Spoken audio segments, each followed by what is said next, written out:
통계학 강의를 맡고 있는 강사 이승훈입니다.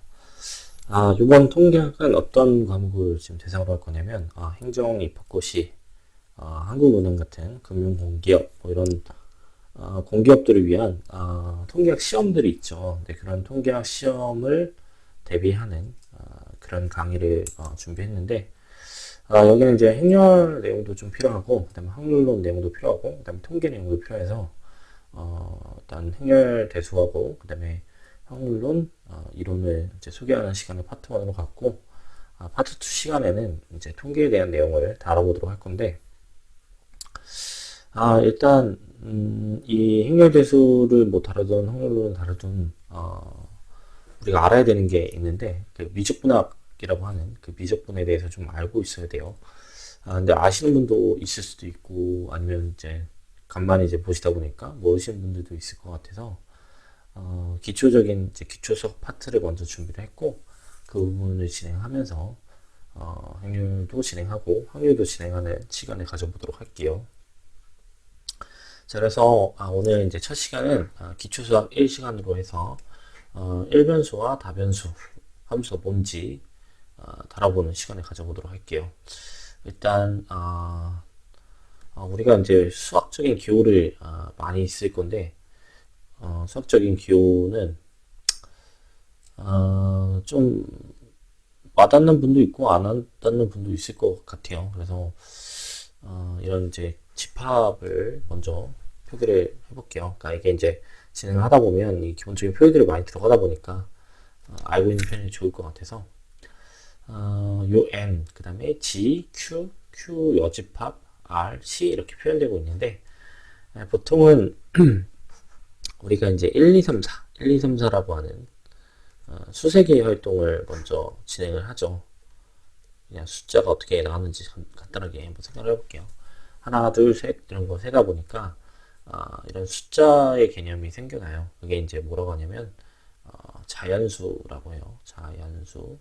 그래서 내추럴 넘버라고 하는데 이 자연수라는 거를 하나의 이제 집합으로 만들어서 그걸 내추럴 넘버의 n을 따서 이렇게 n 이렇게 표현해 주는 상태예요. 근데 이 자연수가 만들어지고 나서 역사적으로는 0이라는 수를 발견하게 돼요. 인도에서. 그래서 이 0이라는 수를 가지고 확장시킨 개념이 음수의 개념이에요. 그래서 마이너스 1, 마이너스 2, 뭐 1, 0 이런 수들을 다 포함하고 싶어서 마이너스들의 개념을 이렇게 묶어놓고 애들을 토탈 뭐라고 매기고 싶은 거냐면 정수라고 매겨주죠. 근데 이 정수라는 거의 집합을 보통 뭐라고 표현하냐면 G라고 표현해요. G, Z 이렇게 표현하는데 여기서는 N도 그렇고 G도 그렇고 그냥 Z라고 쓰면 표기가 엇갈리기 때문에 항상 숫자들의 집합은 이런 식으로 표기를 하고 있는 상태니까 그렇게 고려해 보시면 좋을 것 같고 이 정수라는 거에 한계성이 있을 수가 있는 게 뭐냐면 만약에 x 3x 더하기 5가 7이다 이렇게 했을 때 x가 뭘까 이런 걸 생각해 보면 x는 3분의 2다 이렇게 보통 얘기하는 게 일반적이잖아요. 근데 중고등학교 때까지는 이 숫자를 어떤 숫자를 기준으로 아니 어떤 숫자들 사이에서 계산을 한다 이런 얘기를 해주지 않거든요. 근데 일반적으로 수학에서는 어떤 집합상에서 계산을 하면 어떤 결과를 갖는다 이런 식으로 얘기를 많이 해요. 그래서 이걸 생각해 보면 이렇게 이제 3분의 1이라는 수를 포함하고 있는 경우에는 괜찮지만 이 정수 입장에서는 이걸 계산할 수가 없어요. 왜냐면 이거 5를 넘기면 2가 되고 이게 3x가 되는데 x에다가 정수에 있는 어떤 수를 넣어도 2가 나오지 못하기 때문에 이 2가 나오려면 양변에다 이렇게 3분의 1을 곱해서 찾아줘야 되는 상황이었던 거죠. 그래서 이 정수로는 숫자의 한계성이 있다라는 걸 알게 돼서 결국 어떤 개념들을 만드냐면 이 정수와 정수분의 정수 형태들 혹은 이제 이걸 소수 형태들을 같이 갖게 되죠. 그래서 이런 것들을 뭐라고 하냐면 모아서 유리수라고 하는 거고 유리수는 이제 표기는 어떻게 하냐면 Q라고 하죠. 퍼센트 넘버라고 해서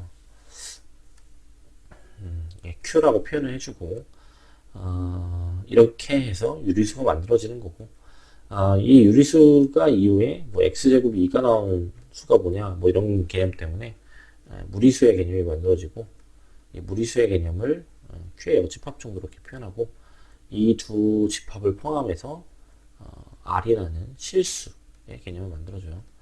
여기는 R은 이제 리얼 넘버의 R이라고 생각하시면 돼요.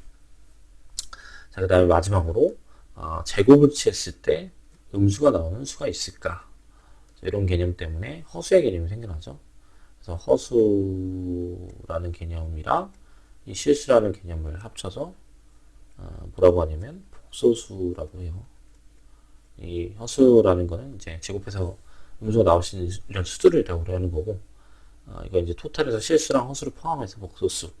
이 복소수는 영어로 컴플렉스 넘버인데 그 컴플렉스 넘버의 실에 따라서 이런 표기를 하는 상태예요. 그러니까 여기서 나오는 이 n은 내추럴 넘버의 자연수, 그 다음에 얘는 정수, 얘는 유리수, 무리수, 실수, 복소수다. 이렇게 표현을 하면 좋을 것 같고 표기를 좀 아시면 좋을 것 같아요. 자, 그 다음에 여기 밑에 이제 수학에 많이 표현하는 표기라고 되어 있는데 요 이상한 표기들이 이렇게 있죠. 이렇게 있는데 수학하는 사람들은 표기를 많이 써요. 표기를 많이 써야 편하게 계산을 할 수가 있고 다양한 언어를 구사할 수가 있기 때문에 한계성이 좀 있어가지고 표기를 많이 쓰는 편인데 예를 들어 뭐 수학에서 뭐 이런 교육들을 많이 써요. 막 써볼게요.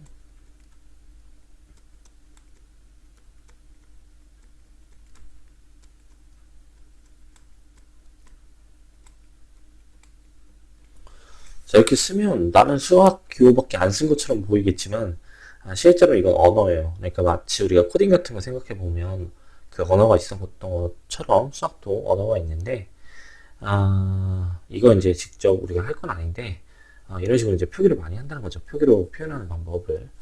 그래서 이제 중간중간 쓰일 수도 있을 것 같아서 간단하게 이제 많이 쓰이는 표현들을 한번 소개해 볼게요. 자, 이거는 2를 거꾸로 써는 것처럼 보이죠. 자, 이거를 뭐라고 하냐면 exist, 그래서 존재한다라는 얘기를 할 때 exist, 그래서 여기서 말하는 델타, 양수 델타가 존재해, 이렇게 얘기를 하는 거예요. 자, 그 다음에 P이면 Q이다. 자, 여기서도 쓰였는데 이걸 만족하면 요게 성립한다 라고 하는 P이면 Q이다 예요. 그래서 이면의 의미를 갖는 거고 이건 아마 중고등학교 때 봤을 거예요. 필요 충분 조건이라고 하죠. 보통 화살을 쏘는 사람은 충분하니까 얘는 충분 조건이 되죠. 그 다음에 화살 맞은 피가 나니까 필요 조건이라고 해서 필요 조건, 충분 조건 내 의미를 갖는 이런 표기가 있다라는 거고 자, 이런 표기는 뭐냐면 A, for의 A를 거꾸로 쓴 거예요. 그래서 임의의 그 다음에 혹은 모든 이라는 뜻으로 써요. 수학은 무한을 다루는 학문이다 보니까 모든 것들의 의미가 그걸 직접 다 해서 처리를 할 수가 없어요. 그래서 임의의라는 얘기는 조건이 없이 어떤 표기를 통해서 대표성 있는 애를 실제로 진행해 보니까 어떤 성질을 가져 이런 식의 표현을 쓰다 보니까 임의라는 표현이 결국 조건 없이 항상 성립하는 거야 라는 의미를 갖게 돼서 for의 의미, 그러니까 모든의 의미를 갖는 형태여서 임의의 라는 말이 사실 사회적으로는 모든의 의미를 얘기하진 않을 수 있는데 수학에서는 모든의 의미를 얘기하고 있다 이렇게 보시면 될 것 같고 여기 이제 써있는 건 뭐냐면 모든 양수 입실론에 대하여 라고 얘기하고 있는 거예요. 그 다음에 여기 있는 서치댓은 뭐냐면 서치댓은 그냥 영어죠. 그래서 뒤 조건에 만족하는 앞에 뭐 이거잖아요. 그래서 요 글들을 다 읽어보면 모든 양의 입실론에 대해서 적당한 양수 데이터가 존재하는데 어떤 데이터냐면 x하고 a의 차이가 데이터보다 작으면 fx와 FA 차가 입출보다 작아지는 이런 조건을 만족하는 델타다라고 글을 썼던 거예요. 자, 근데 여기서 이걸 보고 나 이거 뭐 못하겠다 이렇게 생각하시지 말고 중간중간 혹시나 쓸 일이 있을 수도 있어서 그런 표기를 어렵지 않은 거다 그냥 그린 것 뿐이다 라고 얘기해 드리려고 꺼낸 것 뿐이니까 너무 걱정하시지 말고 그냥 이런 게 있구나 정도로만 받아들이셔도 충분해요. 뒤에서 어차피 하나하나 나올 때마다 설명을 해드릴 거니까. 자, 그 다음에 오늘 보려고 했던 거는 이제 함수니까 함수를 한번 알아보고 싶은데 기본적인 함수에 대한 데피니션이 있어요. 그러니까 함수라는 게 우리가 그 중고등학교 때 러프하게 펑션, 그러니까 뭔가 자판기다 모르면 나오는 거 정도로만 공부를 하는데 사실 함수의 의미는 그런 식으로 이제 가면 좋은 의미를 갖지 못하기 때문에 일반적으로 함수를 잘 생각해 놓는 게 좋은데 일단 함수의 표기는 뭐 여러 가지 형태로 표현할 수 있는데 일단 펑션의 f를 따서 이렇게 표기를 많이 해요. 근데 이거는 집합 x에서 y 집합으로 보낸다라는 건데 이때 이걸 뭐라고 하냐면 정의역 이렇게 얘기해줘요. 정의역. 그 다음에 받는 녀석은 공역이라고 해요. 공역.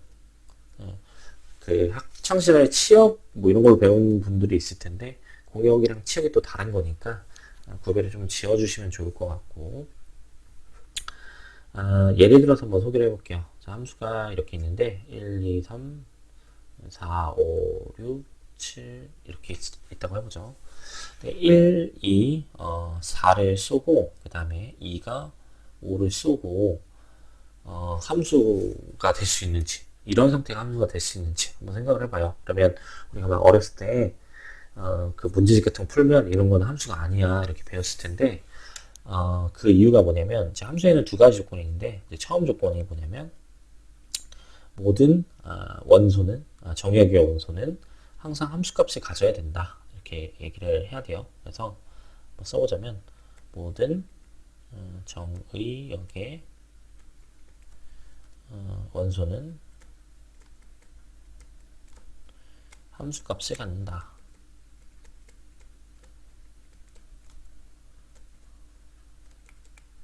그러니까 러프하게 얘기하면 이렇게 안 쏘는 애가 있으면 안 돼. 이렇게 얘기를 하고 있다고 생각하시면 돼요.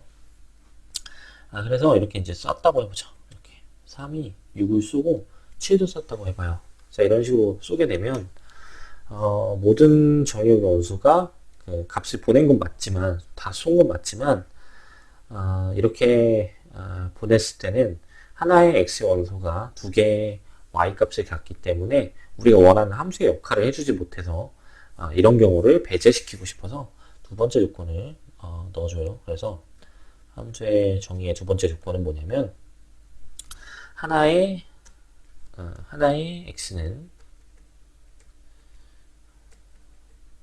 하나의 y 값을 갖는다. 이게 이제 러프하게 이렇게 얘기를 하는데 수학적으로 표현하는 건 하나의 x에 대한 의미는 뭐냐면 x1과 x2가 같다면 보냈을 때 하나의 y 값이 간다고 했으니까 fx1과 fx2가 같다. 이 조건, 두 가지 조건을 만족하는 걸 기본적인 함수의 정의라고 하는 거고 이때 이제 특수한 형태들이 또 있어요. 어떤 형태들이 있냐면 이제 함수 상황을 조금만 더 다른 예로 한번 들어볼게요. 1, 2, 3 1, 2, 3, 4 이렇게 있다고 치면 1은 1로 가고 2는 2로 가는 상황, 그 다음에 3은 3으로 가는 상황을 생각해보면 이 y는 아까 공역이라고 했죠. 공역. 근데 지금 4라는 수는 이 숫자 누가 함수값이 되지 못하죠. 정역이 있는 어떤 원소도 4를 쏘지 않았기 때문에 얘는 함수값이 되지 못해요. 그래서 받은 애들끼리만 모아놓은 걸 뭐라고 하냐면 치역이라고 해줘요. 치역. 그래서 이미지상 뭐 이런 얘기 할 때 치역이라는 거 한번 배워보셨을 텐데 이게 이제 일반적인 이제 함수의 정의라고 보시면 돼요. 그래서 일단 기본적인 함수에 대한 데피니션은 이런 식으로 정의하고 있다. 이게 보시면 될 것 같고 이제 특수하게 함수가 중요한 함수 몇 가지가 더 있는데 이거 잠깐 쥐었다가 설명을 좀만 더 드려볼게요. 우리 이제 학창 시절에 배웠던 함수를 생각해 보면 어떤 함수가 있냐면 1대1 함수라는 걸 한번 배워봤을 것 같고 그 다음에 1대1 함수를 배우면 항상 뭘 배우냐면 1대1 대응이라는 함수를 배워요. 근데 이건 이제 구별을 잘 못 짓는 분들도 있는데 일단 1대1 함수를 먼저 소개를 해볼게요. 1대1 함수는 보통 1대1 함수가 뭐예요? 이렇게 물어보면 하나에 하나가 대응되는 거예요. 이렇게 얘기하는 분들이 있어요. 근데 이렇게 얘기하면 헷갈리죠. 왜냐면 아까 함수에 대한 정의가 있었기 때문에 1대1 함수의 정의랑 이제 중첩되는데 정확하게 주어를 얘기하는 게 수학에서는 중요하니까 정의를 말할 때는 항상 주어를 얘기를 해야 되는데 일단 1대1 함수 f가 1대1 함수다. 이거의 조건을 넣어볼게요. 이건 이제 조건을 넣겠다는 거죠. 처음 조건은 일단 함수가 돼야 되겠죠. 1대1 함수니까 함수가 안 되면 안 돼요. 두 번째는 하나의 하나라는 말이 원래 아까 전에 이제 하나의 함수에 대한 정의를 낼 때 x1이랑 x2가 같으면 fx1이랑 fx2가 같다. 이렇게 얘기를 했었으니까 요거의 의미를 역으로 그러니까 하나의 y에 대응되는 x가 하나밖에 없다.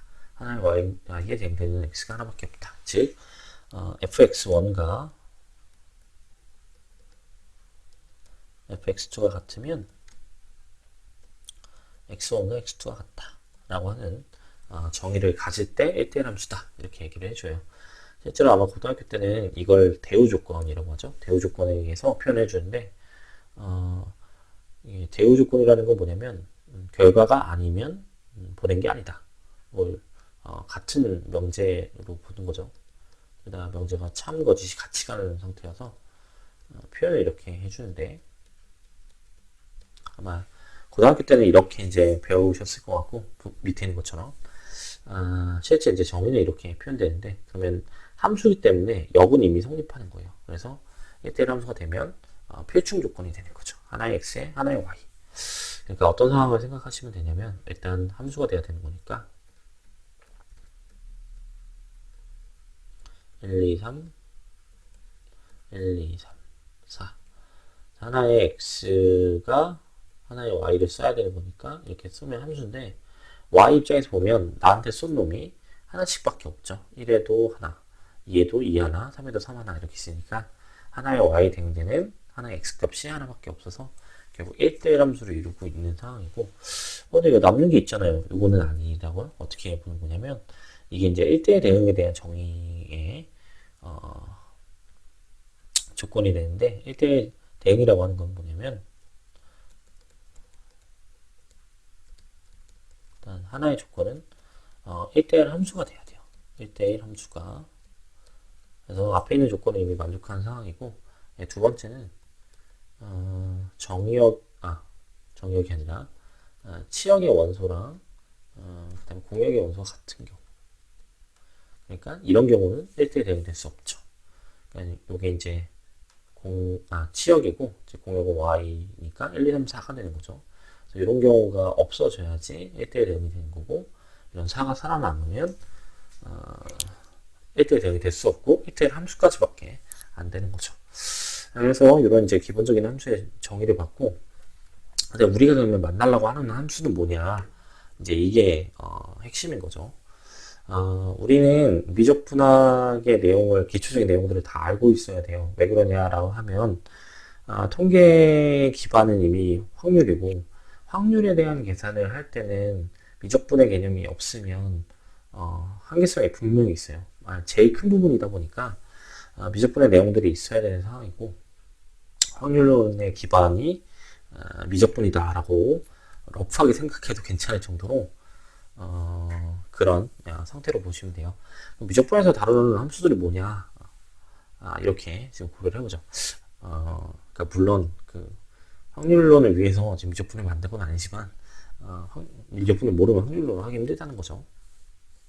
자, 어쨌든 이제 종류들이 있는데 하나는 일변수 함수라고 하고 그다음에 두 번째는 다변수 함수, 그다음에 세 번째는 벡터 함수 이렇게 얘기를 하고 있어요. 물론 우리가 이제 벡터 뭐 이런 거 다 아직 안 배웠지만 러프하게 보면 좋을 것 같은데 일변수 함수라는 거는 싱글 베리어블 펑션이라고 해요. 싱글 베리어블 펑션이라는 건 뭐냐면 하나의 변수를 가지는 함수라는 의미여서 x라는 함수값이 있으면 거기에 종속받는 y값 하나만 가지는 경우를 일변수 함수다. 이렇게 얘기를 해주고 이 결과가 이제 실수값이라는 거는 값 자체가 이제 실수로 나온다는 거예요. 그럼 예를 들어서 하나 소개를 해보자면 우리가 이제 고등학교 때 뭐 다항함수 이런 것도 공부해 보잖아요. 이렇게 뭐 2x 세제곱 플러스 5 이런 형태라고 하면 결과가 이제 실수 x에다가 실수를 두면 실수로 떨어지는 거니까 변수도 하나고 이제 결과가 실수인 일변수 함수의 대표적인 예라고 생각해 볼 수 있겠죠. 그래서 이런 거를 일변수 함수다 라고 얘기해 주는 거예요.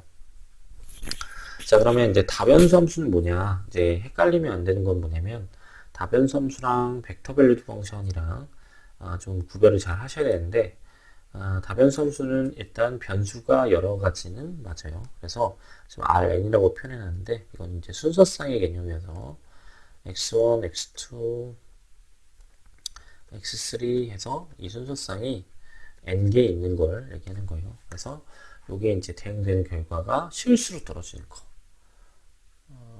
그래서 여기 이제 좌표가 여러 개가 들어가는데 결과는 이제 실수 하나로 딱 나오는 거죠. 그럼 대표적인 예를 하나 또 소개를 해보죠. f라는 펑션을 R2에서 R로 가는 펑션으로 놓을 건데 정의를 어떻게 할 거냐면 x, y를 지로 놓을 건데 x제곱 더하기 y제곱이다. 이렇게 놓으면 일변수 입장에서는 x제곱 더하기 y제곱 좀 이상하지만 다변수 입장에서는 여기다 이제 변수값을 넣어서 하나의 값으로 떨어지는 그런 상태가 됐죠. 그래서 이거 이제 실수로 떨어지는 거죠. 공역이. 그래서 이런 걸 이제 다변수 함수다 이렇게 얘기를 해주고 자, 마지막으로 보는 게 벡터 밸류드 펑션이라고 하는 벡터 함수, 벡터 필드, 벡터 장 뭐 이런 이름을 갖고 있는 함수예요. 자, 여기서는 RN인데 RM으로 간다. 여기 이제 대표적으로 뭘까? 이거 이제 좀 생각을 해보면 좋을 것 같은데, 이거는 N개 순서쌍에서 M개 순서쌍으로 간다. 이거잖아요. 우리가 그 공면 같은 걸 한번 들어봤을지 모르겠는데, 한번 이렇게 표현해 볼게요. R2에서 R3로 가는 함수인데, 여기는 이제 UV, XY 뭐 이런 거 들어가 되고, UV를 위치로 넣어도 돼서 UV라고 표현해 볼게요. 근데 FUV가 이렇게 들어가긴 했는데 이게 R3가 된다는 건 뭐냐면 세 개의 좌표를 갖고 있는 상태예요. 그래서 뭐 U제곱, V제곱, U 더하기 V 뭐 이런 함수다. 이런 거를 이제 벡터 밸류드 펑션이라고 하는데 결과값이 벡터로 나오다 보니까 이걸 벡터 밸류드 펑션 이렇게 얘기를 해주는 거예요. 실제로 이거는 이제 뭐냐면 도메인이 우리가 항상 그래프 그리라고 하면 x축, y축 이렇게만 그렸잖아요. 근데 x축, y축이 2차원, 3차원 이렇게 가다 보니까 좀 다양하게 있는 거죠. 여기 있는 R2라고 하는 거는 2차원 평면을 얘기하는 거예요.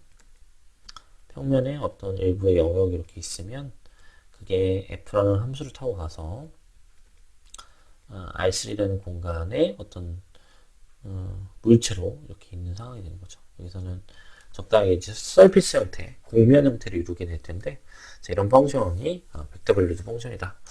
근데 이렇게 보니까 일변수 함수랑 다변수 함수도 묶어서 볼 수 있을 것 같은데 이걸 뭐라고 할 수 있냐면 리얼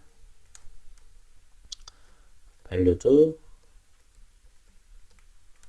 펑션. 리얼 밸류드 펑션이면 뭘 얘기하는 거예요? 실감수라고 해서 결과값이 실수로 떨어지는 걸 리얼 밸류드 펑션 혹은 실감수다 이렇게 얘기해 주는 상황이에요.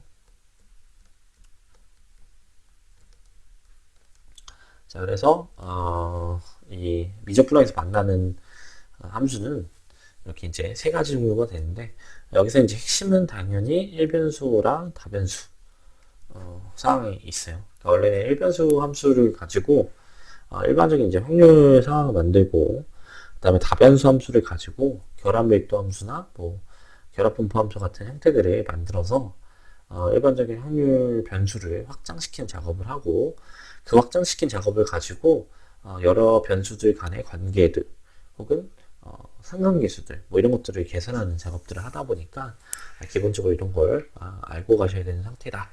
이렇게 생각해 보시면 좋을 것 같고 제가 지금 수학 내용을 아무렇지 않게 그냥 쫙 얘기했는데 아까 말씀드린 대로 이런 부분들을 그냥 가볍게 넘어가시면서 방법적인 것만 잘 익히시면 되는 거니까 내가 어느 정도 수학을 안다라고 하면 한 번씩 이렇게 따라오시면 좋을 것 같고 그다음에 너무 어렵다 싶으면 이런 얘기였구나. 중고등학교 때 배웠던 게 이런 얘기였구나. 이 정도로만 가볍게 스토리 듣듯이 들으시면 될 것 같아요.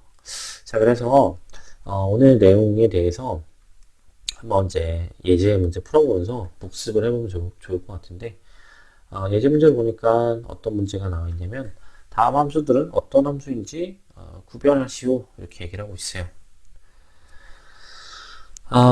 그래서 1, 2, 3, 4번이 주어져 있는데 일단 함수의 형태들을 보죠.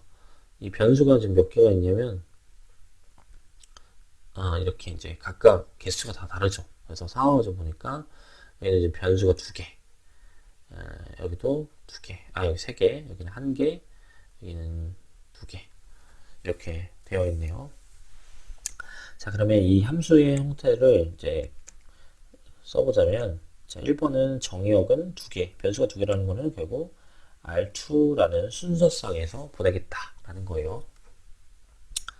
자, 그럼 이제 받는 게 뭘까에 따라서 함수 형태가 달라질 텐데 이게 지금 보니까 x 더하기 y로 떨어진다 이렇게 얘기하고 있어요. 자, x 더하기 y로 떨어진다라고 했는데 x, y 변수가 두 개 있네. 그러니까 R2야 이렇게 생각하시는 게 아니라 x에도 뭐 어떤 실수값이 들어가고 y도 실수값이 들어가는 거죠. x가 예를 들어 1이면 y는 뭐 5라면 둘이 합한 건 6이 되는 거죠. 합해지는 거잖아요. 그럼 이 값 자체가 실수가 될 수밖에 없죠. 그래서 R로 떨어진 상태. 자, 그러면 변수가 두 개인 거에서 실수로 떨어졌으니까 이런 함수를 뭐라고 하냐면 다변수 함수다. 이렇게 얘기했던 거죠. 자, 두 번째는 마찬가지로 f 펑션이 R3에서 가겠죠. 변수가 세개니까. 근데 받는 걸 보니 x 더하기 y 더하기 마이너스 7. 그러니까 내가 1,1,1을 넣으면 1 더하기 1 빼기 1 이렇게 되니까 1이 나오죠. 1이 실수값이잖아요. 그러니까 실수가 된다는 거죠. 자, 그래서 이것도 마찬가지로 다변수 함수다. 이렇게 얘기해 볼 수 있죠. 별로 어렵지 않죠. 3번은 보니 R에서 써요. R에서. X 변수가 하나밖에 없으니까 R에서. 자, 그 다음에 받는 것도 X 안으로만 들어가 있고 순서상이 아니니까 이거는 R에서 R로 가는 펑션이다. 이렇게 얘기해 볼 수 있겠죠. 자, 그래서 이거는 1변수 함수다. 그래서 3번까지 풀어봤고 자, 4번을 보니까 4번은 R2에서 쏘죠. 받는 걸 보니까 이번에는 순서상이에요. 몇 콤마 몇 이렇게 돼 있으니까 두 개의 순서상이어서 R2에서 R2로 간다. 자, 이런 걸 벡터 함수다. 이렇게 얘기를 해주는 거였죠. 받는 게 실수가 아니기 때문에. 자, 그러면 혹시나 구별이 안 되시는 분이 있을 수도 있어서 하나만 넣어보죠. fx를 넣는데 여기는 2x 더하기 1 여기는 x 마이너스 1 자, 이렇게 놨다라고 하면 이런 펑션은 R에서 R2로 봤죠? 자, 그러면 이건 아까 없던 형태 아닌가 이렇게 생각할 수도 있지만 이건 이제 받을 때 핵심을 잘 고려하시면 돼요. 받는 게 벡터냐 아니냐만 고려하시면 되는데 두 개의 좌표를 이루고 있으니까 벡터 함수가 맞죠? 그래서 얘가 m수 여러 개가 아니더라도 하나여도 상관없어요. 이렇게 벡터로 떨어지면 무조건 벡터 밸류도 펑션이다. 그래서 벡터 함수라고 생각하시면 된다라는 거예요. 자, 그래서 예제 문제는 이렇게 한번 풀어봤고 당연히 어렵지 않으셨을 거라 생각을 할 것 같은데 하는데 이제 다음 시간부터 이제 극한, 미분, 연속, 적분 뭐 이런 개념들을 나갈 거니까 차근차근 한번 따라와 보시면 좋을 것 같아요. 감사합니다.